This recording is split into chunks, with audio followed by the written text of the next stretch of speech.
Moshi Moshi, you're connected to Sig. Dude, where have you been? It's been like ages since your last video. Oh shit. Winter.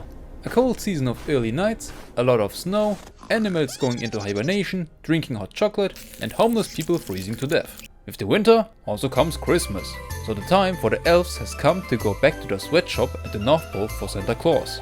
But I'm against enslaving elves. Instead, I hired children to work. I mean, they want a present, so they should also work for it. Nothing is free in this cruel world. Trust me, I once clicked on a link that promised me free Primogems, and let's just say, my PC hasn't been the same since then. Oh yeah, the topic of this video is Frostpunk, a post-apocalyptic survival strategy game where the world decided to freeze. So, the people of London escaped to the North Pole in a crater with a giant radiator in the middle to survive the cold. Your job as the captain is to keep the British warm enough so they don't freeze to death. And also juggle between hope and discontent of your people. Should be easy enough, just turn the thermostat up. Unfortunately, there is no thermostat. The only source of heat is the good old coal.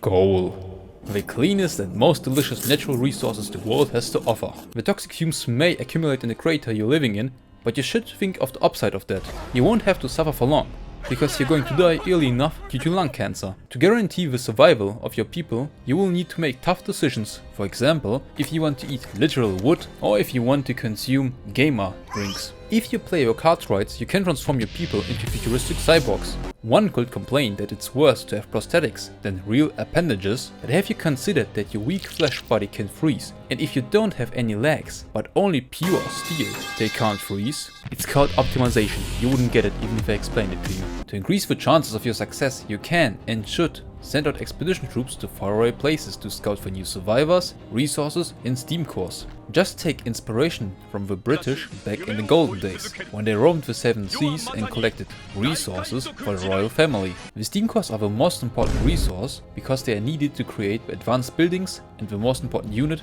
the automaton. You can automate all jobs with the automatons, or as I like to call them, Evangelions for the poor people. Yes, these wonders of mankind can not only replace child work in a coal mine, but also your local physician. And if you put them in factories, they can even assemble more of themselves without any human interference. Also, they can be put in workshops to research 24/7.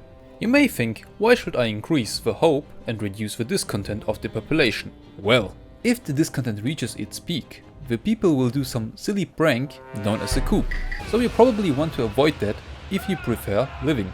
If you don't have enough hope, people will start to bicker and demand to go back to London. Oh, you don't like it here? Well, let's see how you fare in London. I won't stop you from going, but you will regret your decision very soon. And how do you actually influence the hope? With laws and propaganda. Nothing increases the morale of the people than a little bit of convincing advertisement. You can enact new laws that will have an influence on hope and or discontent. Once you decided to go for a route, you can't turn back and other choices will be locked. Luckily for me, it's not really a tough decision. After you discover that the neighboring town has fallen, you must decide if you want to go down the path of faith or order. The order route is basically becoming China. If you choose the faith route, you will become the next Vatican. As a scientist, I obviously had to choose the order over faith. However, in my pursuit of order, I didn't go all the way, not because I didn't want to create a civilian state, I would have loved that, but because I wanted a challenge. The temperature will continually drop over time, and you need to research a better generator range and heat output. Your people will start to complain about the minor inconvenience and say, a bit cold, isn't it? There are also 2 DLCs, but I don't have them, so yeah. But hey, Frostpunk 2 is on the way and it looks bigger in every regard, so you can look out for that. And right now, the Game of Year edition is on sale on GOG, so grab your copy while you can. Now I wish you all Merry Christmas or whatever you wanna celebrate, and with these words, I hope you like.